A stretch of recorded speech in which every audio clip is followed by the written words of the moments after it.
And I. Honorable Makgatho.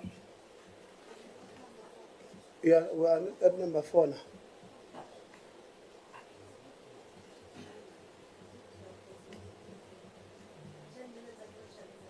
Yeah. Chairperson, Vice Chancellor, I want us to engage on your GBV stats. The presentation you gave us gives a clear tabulation of the resolution versus the referral to SEPS. I just need you to quickly, in 2 minutes, give me a breakdown on why all of them weren't all referred to SEPS, what differentiates those that were referred to SEPS and those that were resolved internally. Is that it also depends on the actual case itself and the investigation that has taken place. And Can I sometimes cut you? some of the I'm going students. to ask Isma. I really truly respect you, but you've seen there's 10 minutes and I don't have time. So obviously I understand that you had an investigation, and obviously by virtue of there being a differentiation, it means the nature of the investigation is different. What I need you to explain quickly is explain the nature. Don't give me the history of what a nature is. Just quickly, the nature of the differentiation. So in case 1, the person withdrew what? Give me that. I cannot be able to do that to you now because I've given you full numbers. Also, I would now need to go back and say this out of these 16 cases in 2024, what happened to each one and why each one was referred to SAPS. I wouldn't know that off by heart. Please, can I request that you do that in writing, but in that writing, also give submissions for the psychosocial support referrals, because there's a deviation as well. Because in my understanding, if there's 16 cases in 2022, then it means there must be 16 psychosocial supports unless people died or unless people just didn't want to go to therapy or what. So please explain that. You've just answered it. You can't force a person to go to therapy. Yes, okay. But then it must be clear from the university side that you referred and the student said no, because from the reading of the presentation, it looks like it says referrals, not referrals accepted, which are 2 different things altogether. So it can be clear. But my interest, number 1, is how, because for me it doesn't make sense that out of 17 cases that were reported, that only 5 of them were referred to SAPS, because then it means you did your own internal investigation inside, and then that means there was no criminality, and that the cases that were reported were not worthy for SAPS to deal and continue with prosecutions. That's why I'm asking. Give it a detail so that I don't assume why only 5 of 17 cases last year were referred to SAPS when the rest were resolved internally. That must make sense. Number 2, SRC President Matsetse. Are the beds fine now as we speak? I would say that because we had to put pressure, we haven't gotten an indication from the student. So I would assume that they are fine. I don't want to say that they are perfectly fine. So are you saying, since you made a noise about it, there's no other student that has, in your recollection as the executive authority of students, that has come back to you to say, No, I don't remember. You don't remember that? Yes. So I can safely assume management addressed the issues of Matsetse. It's I okay would to say assume yes. that, because I don't want to speak on behalf of the management. Fine. Right? Okay, that is okay. Again, you spoke about restrictive policies. Apart from the permission to protest, which is a standard across South Africa, even myself as a member of parliament, if I want to launch to the streets, I must apply to the police for doing that. So that's very legal, and we must do that within the legals. So what exactly, when you say there are restrictive policies within the institution, what exactly are those, so that we can help you deal with them? What are they? Okay. I think, okay, because, Let me answer. can the SG answer it, because she dealt with it into them? Yes. Yeah. Thank you so much for the question. So, when we are talking about the restriction policy, we understand that the one of protest, that we understand that you are saying that it is the standard policy, but we have got the main concern when it comes to policy is that as students we are not even consulted.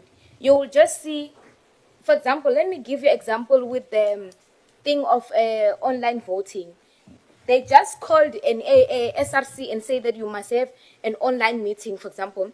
Then after that meeting, we did indicate that we are not sure about this thing if it's going to be good enough for students. Within an hour, we were saying the communique that was saying that in consultation with the SRC, we are going to have an online voting. So all the policies that are in Sefako, most of them, the students didn't raise their voices in them. Residence policies, segregation, and all those kind of things. I feel like they're suppressing the student voice, and they are not fair, because we were not consulted. You just receive a call, hey chief, hey, we have got the what that is happening, an online meeting or whatever meeting, and then whatever opinion that you raise, they don't take it. Okay, thank you, SG. So now you've raised the second matter, ne?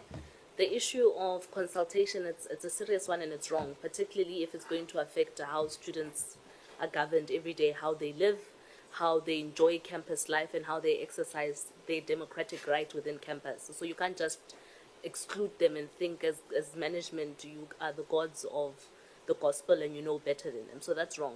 But the issue I'm raising here, when I Secretary General, it's separate to the consultation. You mentioned specifically that there are policies that are restrictive. So I want to help you deal with the restriction right now to say what policy is restrictive. Is it what is policy number one, and this is how it restricts students, so that we can advise on how to make it flexible. That's what I need you to help me with. Okay, personally, I feel like the very same policy that is restricting the students is the one of student. It is the one which is called a policy and the management of student protest action. Because I feel like it restricts us, because as SRC, we don't even have energy to apply those things and all that, because there is no any other policy that can protect us. Or if maybe these people are not responding to our strike, what should we do? And also, this policy, sometimes I feel like when it comes to students, like this policy, I feel like it's restricting us because it's suppressing our voice. Okay. SG, I'm sitting here as a former president myself. My goal is to help you. I can't help you do illegal things though, however. So my issue is, if you're going to say, you must be able to help me prove how the policy of the institution is inconsistent with the provisions of the rest of the country as far as demonstrations are concerned.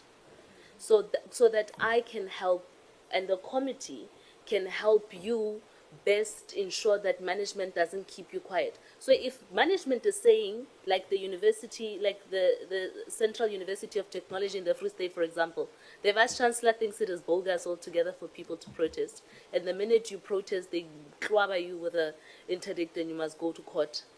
That is completely wrong.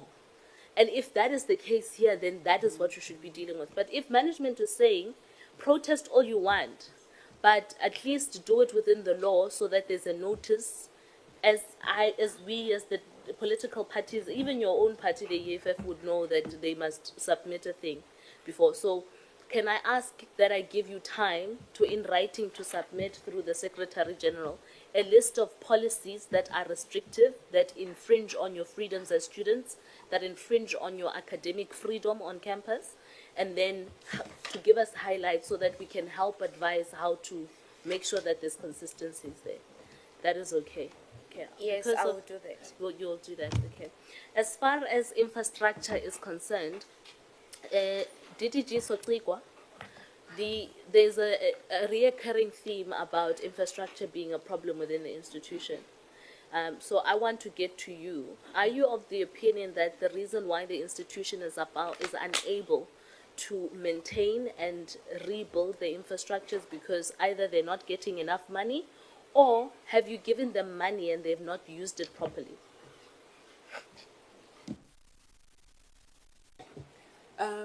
She's out of the meeting.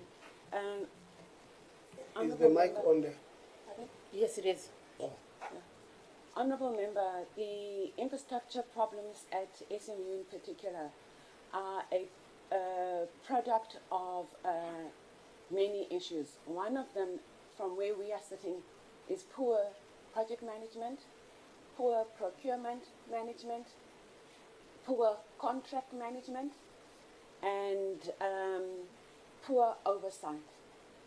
So that's what we've observed. We've engaged extensively. I have an internal project team inside DHED. Myself and DDG Gaza work around infrastructure matters, and you would give SMU deadlines, for example, on the library or the 2,000 bed project, and every time you meet them, so every quarter, every time you meet them, the deadline is extended. Ultimately, we said to our project team they must go and babysit the SMU staff. Then they would have a revolving door around the directors appointed to oversee infrastructure. So every year there's a new person appointed to oversee the same project. GDG, my worry then is I can't be sitting in this meeting hearing the department complaining about their kids, because you are responsible for reprimanding and holding this institution to account. If you are of the opinion that you have had multiple engagements with the institution to try to ensure that there's compliance, make sure that the coffers of this country are protected and used respectfully. So you are supposed to come back to us and tell us how have you held them accountable. You can't come and complain that they are ungovernable, because when that complaint to me, Chairperson, means you don't have the teeth to bite. That all the department does is to bark, but ultimately you don't have the capacity internally within the department to deal with delinquents. Chair, I wouldn't say universities are delinquents. I really wouldn't say that. I would say they struggle, and we have intervened. We have project managers who went and literally guided them, but ultimately, universities are autonomous. Unless the Act gives us the powers to take over the roles of all these executives that sit here, we don't have those powers. We withhold funding, we curtail funding. Sometimes we withhold it to a point we see project updates. More than that, we cannot do. Just one final one, Chair, I'm just done. Just my Yeah, conclusion. 10 seconds. Yes, 10 seconds. I think this again takes us back to the drawing board, because I'm tired since the previous administration even in this administration to be sitting in the room with DHED and universities and DHED saying they don't have the power to hold institutions accountable, and then institutions come here, they don't even rate us for half a mileage. That's why they don't even respect how they engage with us in honesty, because they know they can't be held accountable. So yeah. Thank you. We will make our remarks there, because I don't think DDG, our hands are tied in holding these universities accountable. Honorable Shikomba. Thank you, Chair, and greetings to everyone who's here. Chair, I want to fully agree with or welcome the presentations of the students and the labor. And this comes from the experience that, Chair, every time when universities appears before the portfolio committee, the presentations that are going to be made by the either SRCs or the labor, it's always, they are always crying and complaining about how they are being treated by the management of the institutions. So management of the institutions, in the most cases, all institutions that appear before the portfolio committee, always ill-treats the students and the labor forces. And it also worries some when we've got a Department of Higher Education that must hold these institutions accountable, come before us and they say that their hands are actually tied in. That is why these people disrespect the labor and also disrespect the SRCs and the students in particular, because they know that there's no one who can hold them accountable. The department itself, they've actually gave up to say we can't do anything about this issue. I think these things must change, because we can't continue to come to meetings, we sit here, people appear before us, come and lie. like the lies that we just received now from the institutions that is opposed to what the Labour is talking about and also what the SRC is talking about. The newly elected VC, I did not celebrate you or welcome you as the new VC, the chair of the committee that congratulated you and the deputy minister congratulated you. I did not congratulate you because for a fact I know that there were some issues around you being appointed that did not go well. It's not you alone. I mean, it's not Labour alone in the institution that they're actually crying about your appointment. But that is another issue that we will speak and reflect on it at a later stage. CFO, my question to you is that are you aware of the Auditor General findings that were made on the contractor, who's the CCB, and the principal agent, Old Royal Haskoning, that were made by the Auditor General? Are you aware of the findings that were made by the Auditor General of these companies? There were two findings, I think, from my recollection, Chairperson. The first one was relating to the failure of the management of the project itself to complete on time. That is very correct and accurate, and we accepted that. There was also an issue that was raised that related to the university not fixing the price when they appointed the CCB as a contractor, which we disagreed with because we've got evidence to the contrary. Of course, that the CCB had its own problems. That, in fact, I would say, Honourable Member, that when they started, they were ahead of schedule. Then they started having serious financial difficulties, and the university took a decision to force them to cede the contract to somebody else. And this is the reason why we've had a turnaround now in the delivery of the project. So, and then around July 2024, the then Vice Chancellor, Professor Mbati, made a recommendation that a comprehensive independent forensic investigations must be made based on these delays of the project. And I hear now that the investigations are ongoing of all corruptions, everything that is happening there is. So my question to you, it will be that since July 2024, after the then Vice Chancellor recommended that there should be this forensic investigations, when did you start conducting these investigations? Thank you, Honourable Member. Maybe I can just answer briefly on that. In July last year, what happened was the Vice Chancellor did not ask for a forensic investigation. He asked a team of management to look at what were the problems besetting SMU in terms of project delivery.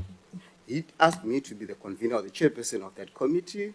In there was the Director of Internal Services, the Director of Built Environment at the time, and other colleagues. I think there were about 7 of us.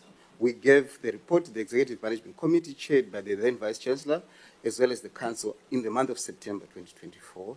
It diagnosed the problems that we had. The investigation that you are referring to now only came as a result of anonymous letters. And the anonymous letters, like the Chairperson of Council has indicated, are being investigated. Again to you, CFO, how many service providers were appointed to construct the 2,000 bed students accommodation? And then out of those companies, has the university removed any service provider due to the poor performance or failure to meet the project timelines? In terms of the main contractors, Chairperson, there are 2 service providers. The first one was CCB, and they were forced to cede the contract to the new contractor who was on a site called Insight Construction. And all the due diligence was done, technical due diligence, legal implications, due diligence, financial due diligence in terms of their working capital and liquidity. And so far, the university is very happy with their performance. We haven't had any glitches as of now. So there are two contractors that have been appointed to the project. But of course, there are other ancillary service providers that are working on the project. Do we have any company that was actually held accountable due to the delays or the poor performance in terms of their appointment to construct these beds? Chairperson, there are a number of employees, for example, who were held accountable for the delays in the 2,000 bed project. Companies? In terms of the companies, CCB will have had their contract then ceded. That was the action that we took. We also have made charges against them on against their performance guarantee. I should indicate, Chairperson, that on that score, our hands are tied. CCB is under business rescue, but we are one of the registered creditors who are making a claim against, first, the construction, the guarantee, and against CCB itself, so they've been held accountable. There are also concerns around the principal agent, Real Asconing. There is an investigation that is currently ongoing in terms of how they handle the project management side of the project. Thank you. Fine. We have been informed, CFO, that the former director of Built Environment, Ms. Yandisa Lekhwase, resigned because you allegedly pressured her to sign off work that has not been completed in order to process payment. Is this true? That is a lie, Chair. I should indicate that Mele Ngwasa did not resign for that reason. There was an investigation that was commissioned by the then Vice Chancellor, Professor Mpati, which was investigating her herself and myself. It cleared me. She was found wanting on all 4 allegations against her. She resigned soon after that report came out. So, in fact, I can say she ran away from the consequences that would come out of that investigation. Deputy Chair of the Council, why is the now newly appointed Vice Chancellor, who actually at some point was Deputy Vice Chancellor for Academic and Research in September, somewhere around September 2022, if I'm not mistaken, you will correct me.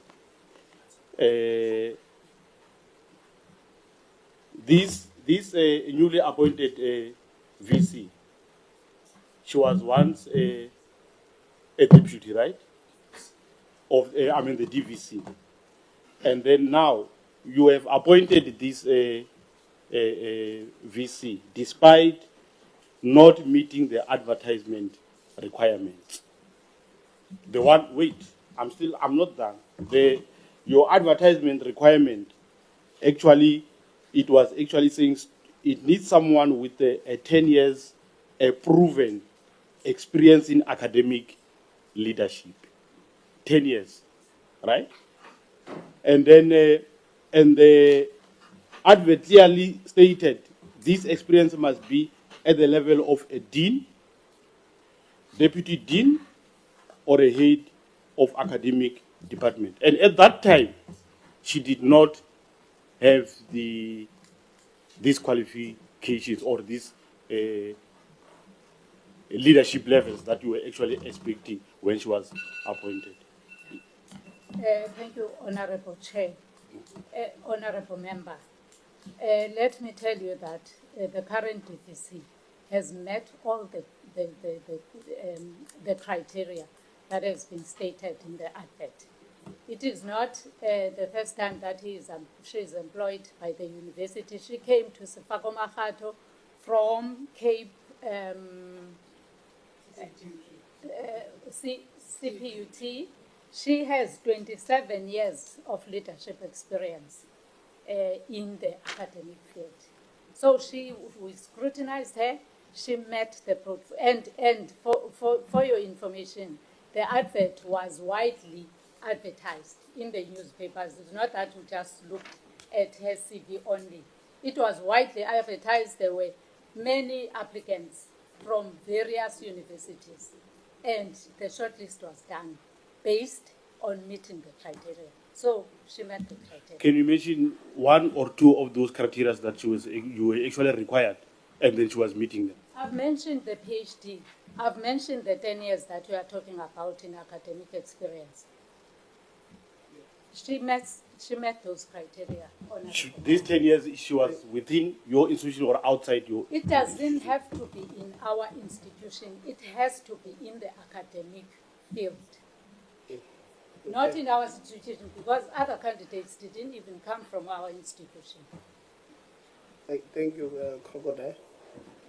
There's a CFO, you said there's a report that cleared you and did not clear Ms. Yandi Salengwasa. What was it called?